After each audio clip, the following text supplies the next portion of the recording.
नमस्कार. ज्या लाडक्या बहिणीचे पैसे आलेले नाहीत किंवा वेगवेगळ्या कारणामुळं त्यांना हप्ता जमा झालेला नाही, तर त्याच्यासाठी महत्त्वाची अशी सूचना आदितीताई तटकरे यांनी केलेली आहे.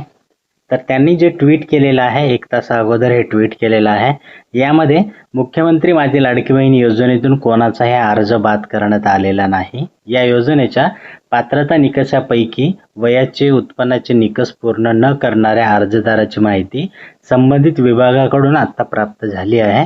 तसेच ज्या अर्जदाराच्या नावावर वाहन नोंदणी आहे अशाही अर्जदाराची माहिती RTO विभागाकडून प्राप्त झाली आहे.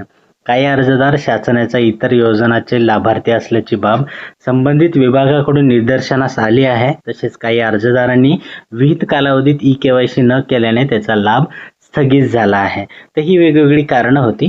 तर ज्या अर्जदारांनी eKYC पूर्ण जी प्रक्रिया आहे ती पूर्ण केली आहे, ज्या लाभार्थ्याच्या नावावर वाहन नोंदणी नाही आणि तरी योजनेचा लाभ जर स्थगित झाला असेल किंवा ज्या लाभार्थ्यांचा मुख्यमंत्री माझी लाडकी बहीण योजनेसह इतरही योजनांचा लाभ स्थगित झाला असेल तर त्यांनी तातडीनं महिला व बालविकास विभागाकडे संपर्क साधायचा आहे. या प्रकरणाची विभागाकडून पुन्हा पडताळणी करण्यात येणार आहे याची ग्वाही आदितीताई तटकरे यांनी दिलेली आहे. महाराष्ट्रातल्या एकाही लाडक्या बहिणीवर अन्याय होणार नाही ही मुख्यमंत्री, उपमुख्यमंत्री यांची जी भूमिका आहे या दृष्टीनं महिला व बालविकास विभाग प्रयत्नशील असून मुख्यमंत्री माझी लाडकी बहीण योजनेचा लाभ सर्व लाभार्थ्यांना मिळावा यासाठी आम्ही कटिबद्ध आहोत असं त्याने ट्विट केलेलं आहे.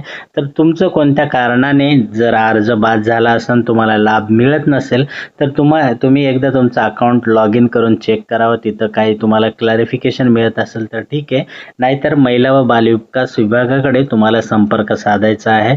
ते सर्वतोपरी तुमची मदत करून तुमचा लाभ जे आहे पूर्ववत चालू करून देण्यात येतील. म्हणजे जे पैसे तुम्हाला मिळत होते अगोदर ते मिळतील जर तुम्ही पात्र लाभार्थी असाल तर. धन्यवाद.